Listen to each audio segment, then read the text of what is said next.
Let's get started, Stevie. First off, welcome to the show. I want to hear what you think is the biggest difference between Facebook ads now versus last year. Yeah, man, that's a really good question. What I would say is, first of all, it's much appreciated that you're having us on your channel. The major difference between this year and last year is the fact that you can tap a lot more into AI. I don't know if you've been looking at the news lately, but Mark Zuckerberg is going in with AI. He's investing billions of dollars into AI. And what I always say is follow the money, right? If people are spending massive amounts of money, that's where you need to focus your attention. Zuck is saying, yo, like I see everything else going on right now, but I know for my company, AI is where it's at. So what you're going to start to notice over the course of time is Facebook leaning more and more into AI. I would say that's the biggest difference between this year and last year is Facebook's AI learning, right? A couple of things that Facebook has done recently to make things a lot better is they beefed up Advantage Plus to make it a lot easier for the novice Facebook ad creator to actually create ads that are going to hit their target audience. That's the first thing. They've also done a lot at the ad level of Facebook ads. For those newbies out there, the ad level is where your video creative is, where your visual is. One thing Facebook has done is if you're a product-based company and you have a picture of your phone set up against a white background, Facebook has allowed you to use AI to create different backgrounds and images of that phone simply by using AI, right? They've also utilized a lot of AI when it comes to ad copy, coming up with the right words to use and things like that. So I'd say if there's one thing that Facebook has leaned more into nowadays, it's definitely AI. They even create avatars of you. I Have you did. guys seen this? I actually did it, and it was a white dude. Yeah. It was a white dude, and I was like, "Yo, I did one too, and I was bald. And I was like, yo, what? You can record a video or like upload an image of you, and you can have it generate avatars, AI avatars of you, and it'll come up with all these variations of your image and background. AI is definitely in this situation right now. I think what it's going to come down to, man, is the reason why Meta is doing this because they want you to focus less on all the targeting and all the technical stuff. And they want you, the creator, the business owner, to focus more on creating better content for its platform, for its users. So that's really where I see things are going, and people need to be more focused on that stuff. AI is making it easy for people. It's like the cheat code. Yeah, the Advantage Plus, this is the year that I started using Advantage Plus for the first time, really. In the past, I was like, never use Advantage Plus detailed targeting, never use any of these other things. It gives them way too much control and they don't know what to do with it. Now it's like, okay, Advantage Plus placements, that's fine, I guess. And then Advantage Plus audience, that's fine too. I'm doing open targeting generally anyways. So now I'm just like, I'll put in a couple interests, but then leave Advantage Plus audience on or Advantage Plus detailed targeting on so that it still shows outside of that range. And I'm just going to treat it like a suggestion. Even at every phase, you'll put in the age, you'll be like 25 to 50 as a suggestion or as a rule. So it's really just trying to take away the control at a lot of aspects. And in the past, it was like, don't give them the control. Now it's like they're better at it. That's another reason why a lot of you should be learning how to run your own ads nowadays, because it's not nearly as complex in a technical way that it was in the past, where we would do layered interests and lookalike audiences out of purchases. People would do different conversion objectives, like add to cart as the conversion objective instead of purchase to mess with CPMs. There's no black hat tactics that remain. It's a lot simpler on the setup side of things.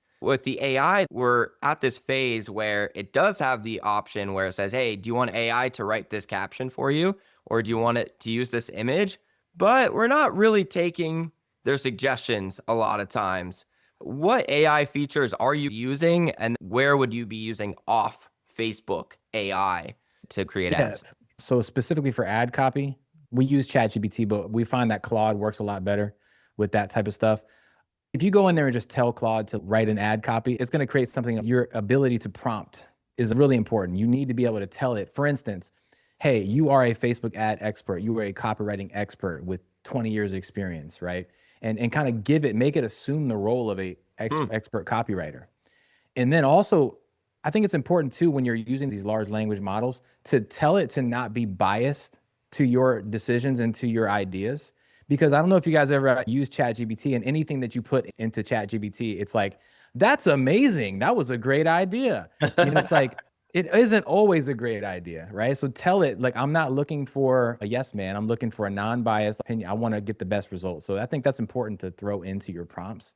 Another thing that's taken our stuff to the next level is because we upload knowledge bases into our ChatGPT, create custom GPTs. Since we've been running ads for a decade, we have so many different ad copy variations that have proven to work. And we upload all those variations into a doc, and we upload that into a knowledge base. The GPT has access to that knowledge base. So now we're using GPT with our own knowledge and experience and blending it together. That's when you get amazing results almost every single time. That's what I'm utilizing when I'm running ads for our students. Tapping into AI has been a game changer for us, especially when you have the existing knowledge that you can input into the knowledge base. We've been doing ads for about a decade now, so we have a lot of knowledge when it comes to that stuff. The knowledge is documented. So we can create transcripts of our trainings and webinars and things like that, plug it into ChatGPT or plug it into these other platforms, give it a knowledge base so that it actually spits out really effective copy and presentations. So it's made everything a whole lot easier. Yeah. For instance, we had a student who came in recently and wanted to run a 5-day challenge. We were running ads into their 5-day challenge, a live virtual event. Normally, writing ad copy for something like this, it used to take us hours to come up with effective ad copy that sounded like the business owner and was effective. But we did a session and we're able to set up the entire ad and write all the different ad copy, like 5 different variations and all these different things. And because I have all this knowledge base, I was able to tap into AI and basically train AI on how my client talked. And then I gave, the prompt is very specific too. So I tell it to give me 5 primary text options, right? Because when you're in the ad creative level, you have 5 primary text options that you can choose. So I tell it, create me 5 different primary text options. And I'm coming at it from different angles too, right? So some are like pain, some are pleasure, some are short form, some are long form. So I'm giving it a lot of different variations. This is what it looks like. I say, I got an event for this client and he's running a challenge, and this is the name of the challenge. Write my ad copy. Bam. 5 different primary text options. I sent it to the client and they were like, that's perfect. Run it. Well, and here's the thing too, I want to mention the reason why we are doing that and we're relying more heavily on Claude to do that as opposed to letting Facebook do it is because I don't know if you've tried like Facebook's AI variations of ad copy, but honestly, they're trash, bro. They're not good. It doesn't work, at least for us. They're actually a little bit good when you already gave it really good primary text options. I even find with that, it still struggles. But at least not the greatest. No, you can't use that. So Facebook still has a ways to go. But I don't know if you heard this. Facebook this past week acquired a new voice AI company called Play AI. Play AI uses voice AI agents to answer phone calls and do some of those things. I feel their next move is going to be to start implementing AI agents into ads. You can run an ad with a lead form, and that lead form automatically connects you on the phone with an AI agent that you can actually talk to. Facebook's trying to make everything a one-stop shop and extremely easy. So I feel like that's where it's going. I feel like that might help with the lead quality, right? Because anybody who knows that runs lead forms, the quality of the leads are always trash because it's so easy for you to just opt into the thing. But if you start connecting it to an AI chatbot and having a full-blown conversation, that's when you can get really high quality leads. So that's actually dope. I'm looking forward to that. I'm going to make sure we talk about instant forms versus landing pages in a bit. I did want to contribute to the AI conversation too. So yeah, you can't usually use the exact AI caption, but you might grab a line from it. And then ChatGPT, I've done the same thing where I say, here is my 3-part caption format or primary text format. And your options for each step, here's the business, and then having it work within guidelines or within my training. You can just try to get headlines from it because that is where you really need to be a wordsmith, where I'm saying, hey, I need like 4 to 7 words on how to sell this thing in one sentence to be the headline of my ad. And that's when it does a really good job at finding those, those words that I would have taken a long time to come up with, and then just getting like 15 variables from it. Or I will give it my caption and then check it for grammar, but also say, is there a way to say this same thing in less words? And then I'll just have it make my caption concise. So I can just pitch it however long I want and not really worried about being concise. Exactly. And I'll just have it backtrack and make it a little bit easier to digest. So those are two quick ways to use the ChatGPT. I wanted to also ask, I still got instant forms down, but split testing, you mentioned that you put all 5 variations of primary text in there. And I recently had a philosophy change on how I've done split testing. So you guys can combat this or, give me your honest opinion on it. But I've done this method that is called the 3-2-2. You might have heard, where you're like 3 images, 2 captions, 2 headlines, or some people just do 5 primary text, 5 headlines, as many descriptions as it will allow you, so that it can find the winner, or doing some kind of A, B, B type testing, right? Where you're like this image with this caption, and then you're just having all of your variables, you one different thing apart so that you can look for the clear patterns and then choose the winner. The problem with that is that all of those different creative variations have different likes, different comments, and they're separate ads. So you don't gain as much social proof, which doesn't matter that much, but it helps a little bit, I found, to have social proof or like a lot of likes and comments building on an ad and give it a little bit more credibility. Right. So I'm just going to take my one image and I'm going to write the perfect primary text, the perfect headline, the perfect description, and that's it. I'm going to move on to the next ad, and I'm just going to create one cohesive ad, and then I'm just going to do ad versus ad versus ad versus ad. And then once it's winning, then I'll come in and maybe I'll add a primary text variation or a headline variation to not run into creative fatigue. Sometimes when you mess with the different primary text and headlines, I'm like, well, now I'm saying the same thing twice. If you use this headline and this primary text, I'm just saying the same thing twice. So that didn't make sense to have that variation be in the mix. So that was kind of where I ran into thinking. I'm like, a lot of these variations lack clarity, even though they're all good headlines in some form. That's very interesting. Yeah, we've never done it that way. I'll say this, that particular idea or example I just gave you, where I did 5 different primary texts, that was also for a client who was spending a significant amount of money. So I think this also depends on how much you're spending. For instance, if you're only spending $10 a day, which is perfectly fine when you're just getting started, you can get amazing results spending 10, 20 bucks a day. Don't let these gurus tell you you need to spend 5,000 bucks a day. You don't. When you're spending 10 bucks a day, you typically do want to have less variations, because like you say, every single primary text and headline creates all these different alternate things. And when you're only spending 10 bucks a day, it splits your budget up really, really thin, and it tends to not work as great. This particular person was spending like $1,000 a day, so we could do primary text and have a little bit more. You shouldn't do too many of those texts. And the other thing, real quick before I forget, is that's a good point you said. You don't want to have overlapping ideas, right? Headline and primary text. That's why I think it's important to make sure that all your primary texts are very different from each other. Sometimes I'll even have completely different styles. One will be like all caps with like emojis, and one's like more minimalistic, right? Or like it's very, very different. So if you set it up where your primary texts are very different from your headlines and nothing could even possibly be overlapped, then you won't have that problem. Yeah, and I do like that strategy, the 1-1-1 strategy that you're talking about. I think for me, the reason why we do a lot of split testing and use different text variations and headline variations is because I think we're relying a lot on Facebook, right? So in my mind, I'm like, okay, let me put together 5 different variations, 5 different headlines, and then let Facebook figure out which combination is actually going to generate the leads. So whatever Facebook says is working, let me just let Facebook do its thing, and then we can look and see if there's one particular one that works. But you did bring up a good point, though.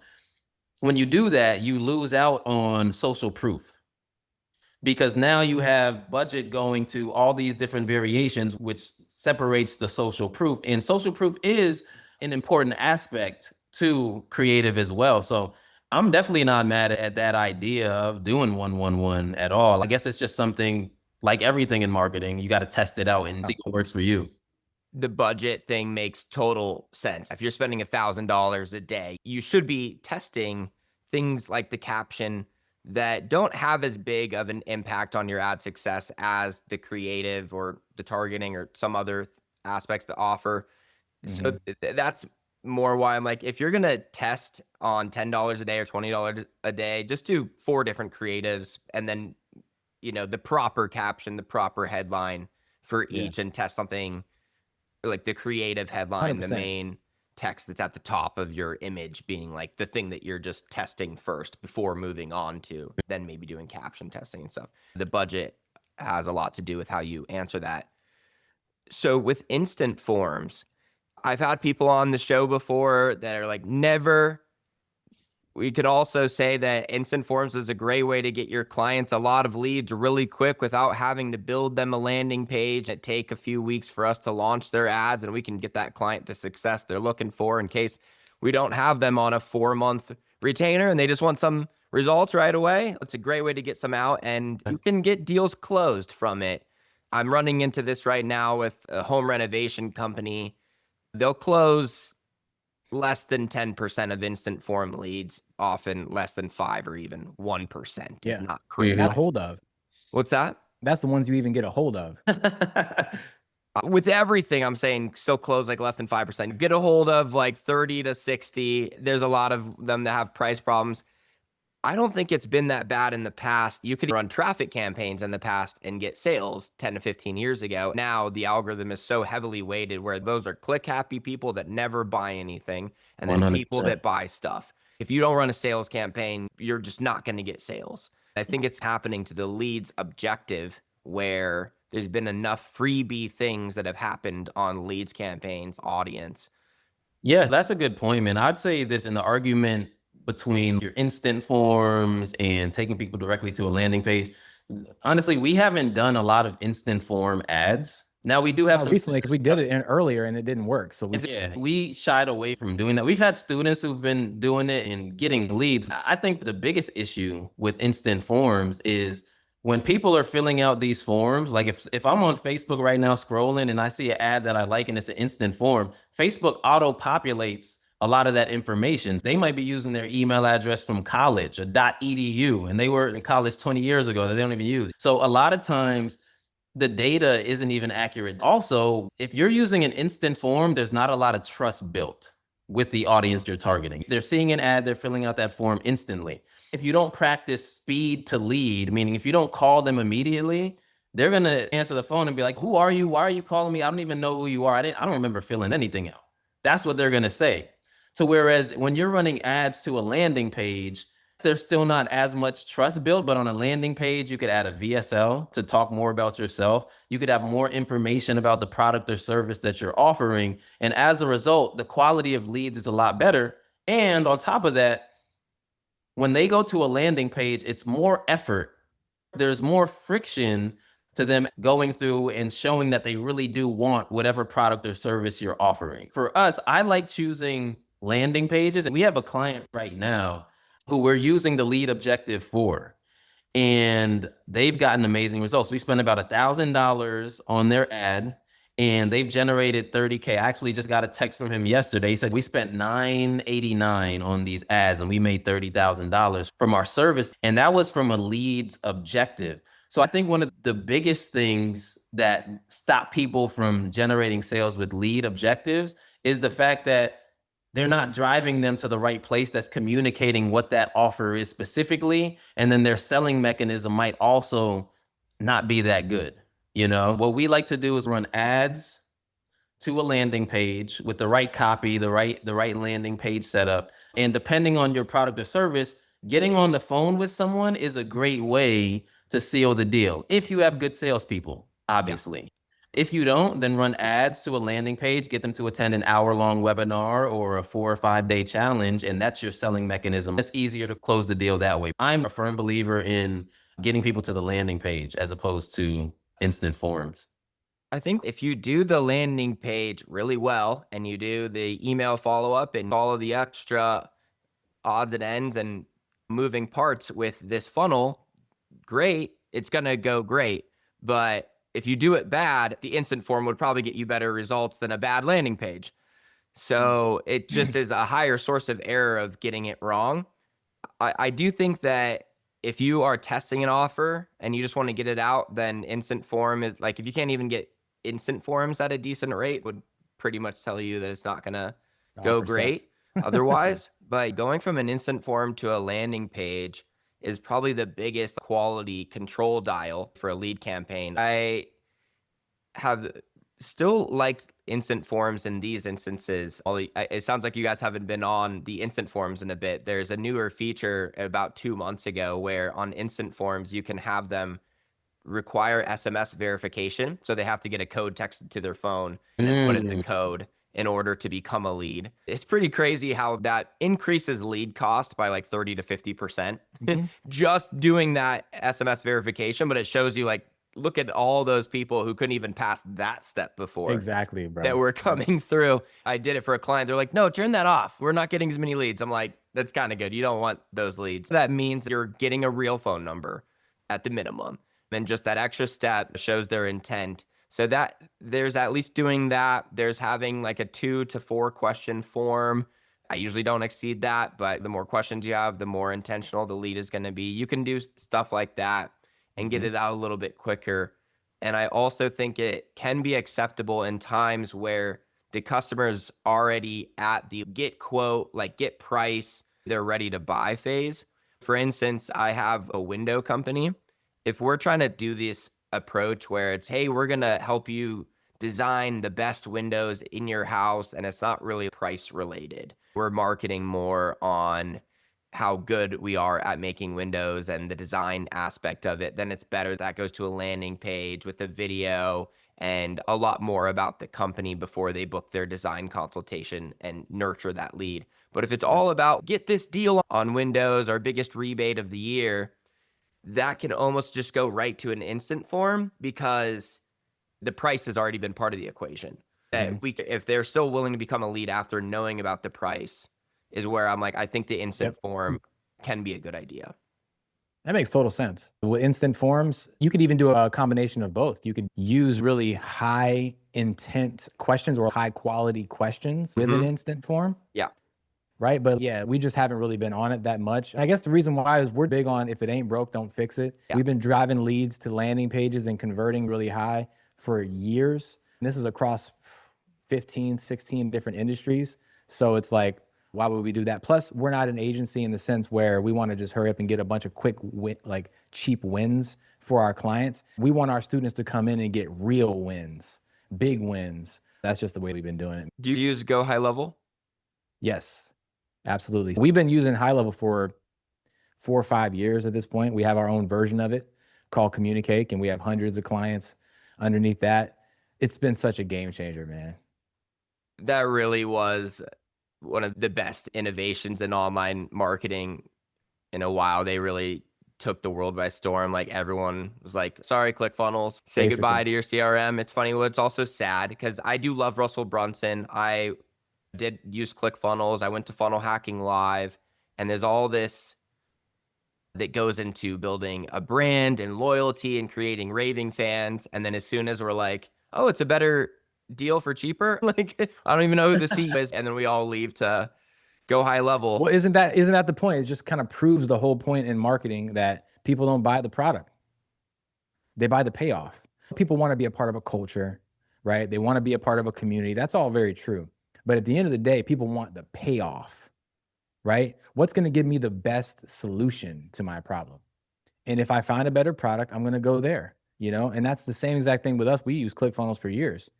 And it took us, and we're tech savvy guys, and I move fast. It took me months to like merge and like transition over into High Level, right? It took, most people would not even go through that type of nightmare, right? Yeah. But I saw the benefit of doing that really early on, and we just dove straight in. And it was one of the best things we've ever done because it's just helped us alleviate so much mental bandwidth of having to deal with 7, 8, 9 different softwares. Right. And now we don't have to worry about that anymore. Everything's in one place. And each client has different softwares, and you have to ask them for the verification code that got sent to them. Yeah. You know, it's interesting though, too, speaking of ClickFunnels, because I do believe that they have the culture over there. Let's go high level, bro. Like they have a Yeah, no, what I'm getting at is people in the 2 Comma Club get all their awards. What's very interesting is there's a good number of those 2 Comma Club award winners that are secretly using Go High Level. That's a fact. The 2 Comma Club award is for status.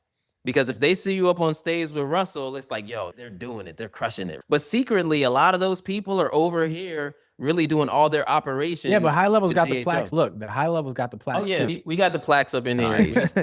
We got the plaques too. That speaks to the culture and Russell being who he is. People don't want to disrespect him. People don't want to go behind his back. Russell did a lot in introducing a different form of marketing to us and for a lot of other entrepreneurs. It's that respect factor with Russell. He's one of the goats of this thing. So people want to make sure that they still honor him and show his brand a lot of love.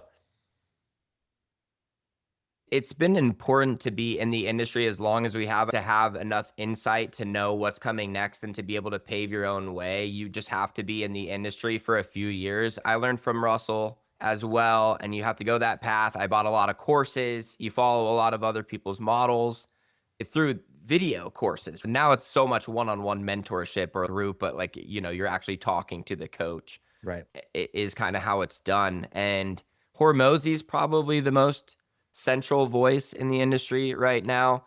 It's not as much of a one person, you know, that's the influencer. Like Gary Vee was before him, and then now it's Hormozy, but it still is like everyone's got their random people that they follow, or people like us. We'll be up on that level. Yeah, we'll be up on that level soon, Derek. Like we're coming up now. We've done this for a while, and I'm speaking to you as well. Like we'll be at that level. Who's the person that you follow the most? Is it Hormozy? Is that who you really rock with? Right now, I really like Alex Becker. Oh, yeah. Love Becker. Becker's hilarious. And what he did with Hyros is amazing. I mean, he's a genius. Absolutely. Every time I turn on Hormozy too, I'm like, I need to listen to this way more often. Absolutely. But a lot of us also know what we need to do now. It's like, yeah, I just need to work really hard in my own business and keep on the path that I'm on right now and stay focused. Tell me about the Go High Level reward or award. Is that for 2 Comma Club essentially, or what is it? Well, that's actually the SaaS award. Anytime you have a certain amount of people underneath your SaaS, you get a plaque awarded. I think this one was awarded to us when we hit 100 members. We have hundreds now. When we hit 100 members underneath your SaaS, they ship you out a plaque. We're supposed to go out to Dallas and get it on stage, but we were too busy. That's essentially what that was for. It's been amazing, not just for our business, but watching transform other people's businesses too. So many students come to us with this overwhelming, just like, what am I doing with all these softwares? I'm so confused. I don't know. And the amazing thing is like, we've been doing this for so long that we have so many resources, so many funnels, so many automations and different things that we can literally just plug into people's businesses and get them going so fast. It's almost like you have to forget how things used to be. When we came up, it was a lot of video courses and you had to grind it out. There wasn't as much of this mentorship culture as there is now. But that's the reason why students are moving so much faster nowadays. Because when you're able to hop on a call with us, we can basically download what took us 10 years to learn in less than a year. Like people are just moving so much faster. And it's the same thing that Go High Level has helped us do for our clients. For instance, I had a student recently. He wanted to run a 5-day challenge, right? And he'd never ran a 5-day challenge in his life, right? Was not even tech savvy at all. He hired us to build it out for him. We had the entire system built, collecting payments in 8 days. Now, what that means is the funnel was built, all the automations and systems in the background, taking payments in a little over a week, right? If we would have tried to pull something like that off a couple of years ago, it would have been maybe a month, 2 months of work to get something like that done. And now we're able to jam stuff out like that so fast. And you're not sacrificing quality either. That's the amazing part. It's amazing quality too. I'm just excited because now with AI moving into the space, it's just going to maximize and enhance that speed even more, right? So that's why we're seeing the shift with the whole marketing talk we were having earlier. We're seeing the shift is people aren't hiring agencies as much anymore. Right? They're not hiring third-party agencies, and instead they're doing things themselves, or they're literally hiring one of their friends or family members and having them trained. And now those people are running their entire marketing departments and doing the work that 15, 20 people used to do because we have all these AI tools. So it's this idea of having one central marketing person who's the operator, and then all these custom built AI tools that work around. And now this one operator is able to do what 15 people used to do.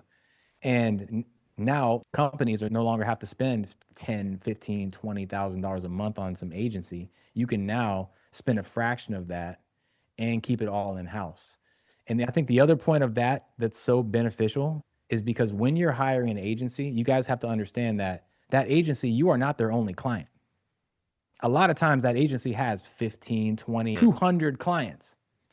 And that agency is trying their best. I'm not saying that they're bad people. They're trying their best to get them amazing results across all these people. But when you spread it out that thin, there's no way you can understand that person's business that well, that offer, the culture, the tonality, everything, right? But when you have one person who's dedicated 40 hours, 60 hours a week, and they wake up and say, how can I just explode this business?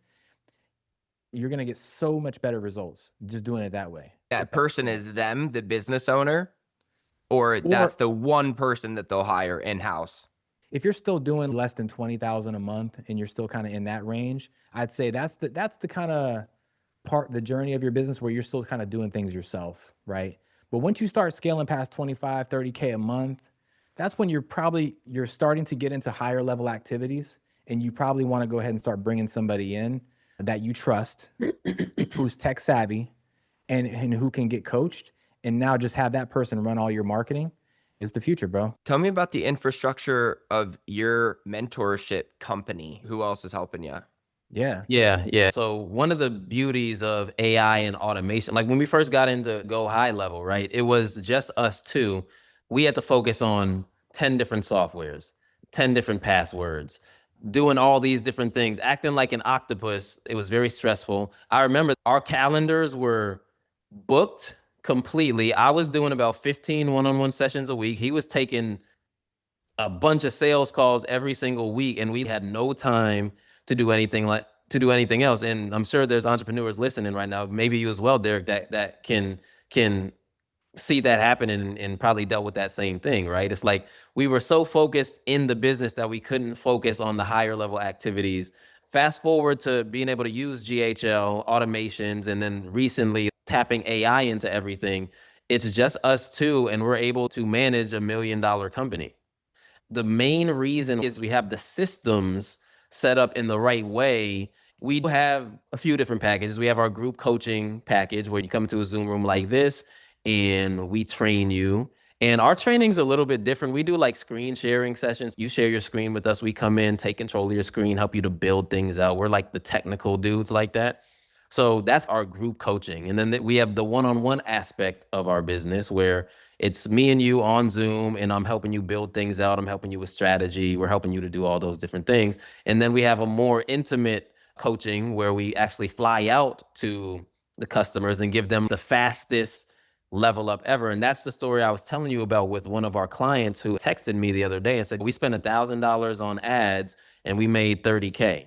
The only reason why they're able to do that so quickly is because we were very hands-on with them and trained their in-house marketing team to be able to do these things. So that's the structure of our company, really. We're looking to bring on maybe 1 or 2 people into the fold, but we've been business partners for 16 years. So it's been pretty much us just rocking it out. Yeah, and I think the biggest difference too with a lot of these like group coaching, a lot of times you'll hire somebody and get into their group coaching because you want to talk with the actual person, but then you get into the group coaching and you're not talking with that person at all. You're just talking with their team members. It's literally happened to us at least 3 times this year alone, where we'll join a coaching program and I'm like, I can't wait to speak with her. And they're like, yeah, well, she's never actually on the call. So like, that's with us. I don't think we'll ever get too big. I want to be in the mix. If I'm going to offer group coaching, I want to be on the calls because that's what I want. I want to hear you speaking to me and giving me the advice, not somebody who's like one of my goons. And they've never done it. They've just attended enough coaching calls to be like, you know how I'd answer this, right?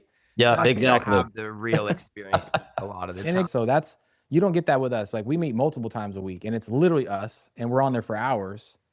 We give too much support, if I'm being honest with you. When you're looking for someone to guide you and take you to the next level as a coach, you really want to find the people that actually mean well and are willing to put in the work to help you get the results. I understand boundaries. We have families, we have other things, but you want to find somebody that's willing to actually do what they say they're going to do. And I think that's the biggest problem nowadays is there ain't really a lot of people that are living up to their word. So yeah, I think that's the main thing. I can tell you guys do, and I do as well. My clients are always super surprised that I give them my phone number. And I'm like, yeah, that's intimate. That's really intimate right there. And they're like shocked that it's actually me. A lot of times they'll get on the sales call and they'll be shocked that it's even making the sales call. Right. So there is a point that you get too big where I guess if you want to keep scaling, you go beyond that. I almost don't want to, though. I almost want to be like, I'll just keep raising price, but I won't delegate. But that's the truth, bro, because I know some people, I'm not going to say their names, but I know some influencers that are doing 20 million, 25 million a year, and they still do all their sales calls. So you have to protect your own sanity and make sure that you're only speaking with people who are very serious. You don't just open up sales calls for anyone. But I believe that you can still do sales calls. This is the point of business and entrepreneurship. It's the beauty of it. You get to run your business the way that you want to. If you never want to be involved in your student stuff, you can hire salespeople and trainers right out of the gate and never talk with anything. And that works. People buy that stuff all the time. But if you're like us and you want to actually build a culture and a family, like our students are our family, literally. Like some of them we see more than our family. So that's what we want to do. That's why we're so heavily integrated in the coaching, in the sales part, all that stuff. So it depends on the person. I definitely love doing the coaching. That's why I got into it. So I don't want to delegate the coaching. And then I've also seen how there's a lot of people 2015 to 2020 that did do over $1 million a month in course sales or coaching sales. And now they can't sell anything. People know that I'm going to buy their stuff and it's not going to be them. They're just the lifestyle marketer or the face of it. It's very difficult for them to continue to even be in the game at all. I saw that firsthand. And that's what I was talking about before. You got to be in the game for a while before you really understand what's going on or even how to trailblaze your own way. That's true, man. Something that I want to ask you guys too, something that is very rare to see is a successful business partnership. How do you guys make it work? And that question, we get that question a lot, and people ask us like, what's y'all's secret to like having, and what's your advice for having a one of you is AI, right? Right. Exactly. It coming soon, right? Yeah. But like, and they ask for advice, and I have to tell them, I'm sorry, I don't have any advice. The reason why is I think we got lucky. His personality and my personality just mesh well. It's been like that since day one, and it's still like that 16 years later. I think the biggest thing is that we truly understand that we're both trying to go in the same direction. Although his ideas might be different than my ideas sometimes, it doesn't make us butt heads. We don't clash over it because we understand, like, ultimately we're trying to get to the same place, right? So it's having that understanding of who your business partner is. And like I said, I can't give it, we got lucky. I don't know if you checked out our story, but I think because we've been through a lot of different life cycles, I guess you could say. When we first met, we were music artists. He was a producer, I was a rapper. We decided, hey, let's collab up. We both started doing the rap thing. Rap thing started popping off. That was like a life cycle we went through together, the ups, the downs, the getting our hopes up, thinking we about to get a record deal, to like, dang, that joint didn't work. Like, we see each other's character and we realize that there's so much commonality there. You know what I'm saying? So then from there to discovering e-commerce and having an e-commerce store that's successful, and then having ups and downs in the e-commerce store, and then everything falling down, quitting our jobs and thinking we had an opportunity doing something in the marketing realm, and then getting that pulled from us and literally having $0 to our name. It's a whole nother life cycle right there. And we went through all of that together to now we built this new phase of the company. And this is another life cycle, right? And we've just gone through a lot together. We understand each other's personality. We know each other's family. We just been rocking. We're very compatible. So I think it has a lot to do with that too. Yeah, it can certainly work, obviously. There is a luck component to it. I've had one business partnership that I thought was really great, but it's because we were totally different jobs. I was the marketer and he was the robotics mechanical engineer that was trying to 3D print our invention. So I was like, you do that, I'll do this. Great. Like there's not much butting heads. This has been awesome, guys. Any final thoughts, and where can people find you guys? Man, final thoughts for me is always just, guys, you guys know, look, you follow Derek. Hopefully this podcast is, opened your eyes to like Facebook ads and all these things, but all the information in the world doesn't mean anything if you don't have application. The tools we're using today might not be available tomorrow or next year, right? Everything might come crashing down. So success loves speed. The people in the world that are the most successful aren't necessarily the most talented. They're the people who move the fastest. So don't just listen to podcasts like this, get all pumped up with information, and then keep doing the same thing you've been doing that's gotten you where you're at right now. Which, by the way, if you're listening, I don't know if you're at a place where you want to be or not, but if you're listening to this podcast, that means you want more and you know that you're capable of more. But what got you here ain't going to get you there. So you got to get around people who can help you get there. So my two things: move faster, right? Success loves speed. People who are successful move fast. People who are broke move slow. That's just the way that it is. And the second thing is get around people who already know what you know, already have the lifestyle that you want, have the skill that you want, and to do whatever you can to get around those people. If you move faster and get around the right people, your life will start to change faster than you can ever imagine. 100%. All I got to say is exactly what he said. Just be an action taker. Just be an action taker. Action takers are money makers. Execution is the key to getting where you want to go. Any high-level entrepreneur I've ever been around, the biggest separator is not talent, it's action. They just take a lot of action. So yeah, what he said. 100%. If you want to get in touch with us, you can go to richfromanywhere.com. Check out some of our trainings. If you want to, work with us one-on-one or in our group setting, you can book a call with us. Follow us on IG. We're always dropping gems over there as well. DM us. We're not bougie. Hit us up. Absolute pleasure having you guys on. Show some love in the comments, and we'll see you guys on the next episode.